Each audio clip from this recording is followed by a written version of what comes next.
Hi everybody, Dan Heelan here from Heelan Associates and welcome to this guide on dividends.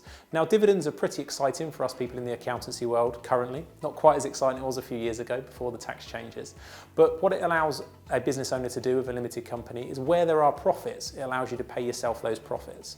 Now they're quite tax efficient for the reason that they don't have national insurance bills attached to them. They do have a small tax depending on where you are and how much you earn. That can range from 7.5% upwards, but generally is a pretty efficient way of doing it. However, what people often miss is the legality of the documents that you need in order to make these things legal and legal dividends.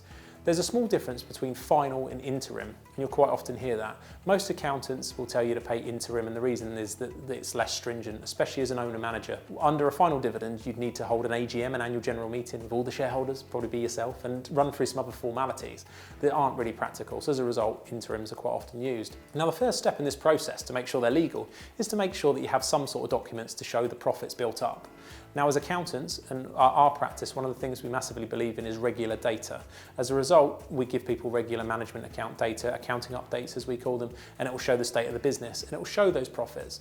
Now all those profits need to have certain things taken into account before you could declare a dividend on it, such as depreciation of the assets that you've got, future tax liabilities and a few other things that really impact on that figure.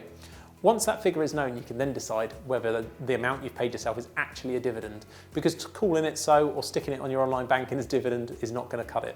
The key document to review during this process is called the balance sheet, or more currently known as the statement of financial position.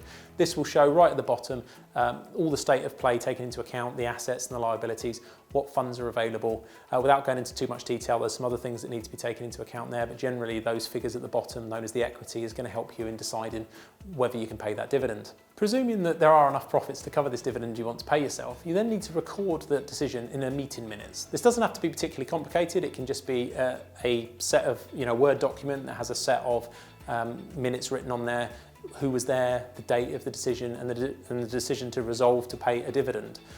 You should also then declare what used to be something that was critically important for tax returns, a tax voucher that shows the value of the dividend paid, the amounts per share and the shareholding, name and address of the shareholder, and normally that would be given to the person who's being paid to. It used to have a tax credit attached to it that's no longer in play, but it's still very much best practice to do this so that people have their records for completing their own tax return. Because dividends quite often have personal tax associated with it, people will need to declare those on a tax return. You do currently get, at the time of recording this video, £2,000 a year tax-free, but you don't know what their other income is and what other dividends they might have, so make sure you always issue a certificate. In terms of actually paying the dividend, the word paid is an interesting thing for tax point of view on dividends, because it can mean the actual payment of the dividend or when the debt is created, which is usually when the dividend is entered into the books. So quite often you'll see accountants enter a dividend that's been declared into the records, say for the 31st of March for £5,000, and then the other side of that entry, it goes to the director's loan account. And that's the account and the area of the accounts where the director or owner is the person that is owed that debt. Normally in small businesses, the owners and the directors, so the shareholders and the directors are quite often the same person. So you'll often see that credited there, and you're taxed on it when that entry is made or when the payment's made. So that distinction can quite often be very important when you're planning some very tax efficient remuneration. So bear that in mind, and that should be reviewed leading up to a personal tax year end for sure. So as you can see, there are a few pitfalls in this. The number one being that if you don't have up-to-date accounting information, you can't know whether it's legal to declare this dividend. What is quite often the case is that you see it from both ends of the spectrum. I see clients or potential clients where they say, I can't possibly declare a dividend to use my dividend allowance this year, which would give me £2,000 tax-free. And the reason is that made me profits. But what they haven't seen is when they take out their stock and a few other things that need to be adjusted for, they could. So they potentially miss out. And then you've got the other ones where they've left it, they only see their accountant once a year and they've taken too much money. And then they've got a problem where we've got illegal dividends in play and we have to work out what we're going to do with those. And there can be quite heavy tax consequences to believing you've paid a dividend and waiting a while and then realising you haven't. So bear that in mind. As a result, I think the number one tip I would give is to make sure that you get current, regular updates on where you are with your business if you're looking to pay dividends. The other thing with this is that with this up-to-date information is it allows you to be very efficient about when you declare dividends. And as we've mentioned, just before the tax year end is quite important. Sometimes you can wait till just after the tax year before declaring your next dividend, because the jump from 7.5% tax jumps immediately to 32.5%. That's a lot of difference between the two.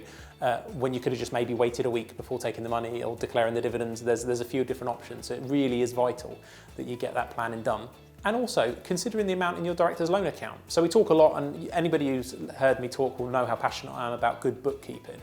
Good bookkeeping here and knowing where you are with your director's loan account. And for a recap, that's the amount of money owed to you, or in a bad state, the amount you owe back to the business. If you've got a balance there, you might well decide actually you're not going to have a dividend, you're just going to take some of that balance instead, and that is going to be tax-free. So there's a few different options, but all of this cannot be considered without good financial information. So if you're running a limited company right now and you haven't got access to this kind of data, you need to look at how you do that. And if you want any guidance at all, feel free to give my team a call, and we'd love to chat to you. If you've enjoyed this video, check out the others like it on our channel and click the subscribe button below, and I'll see you on the next one.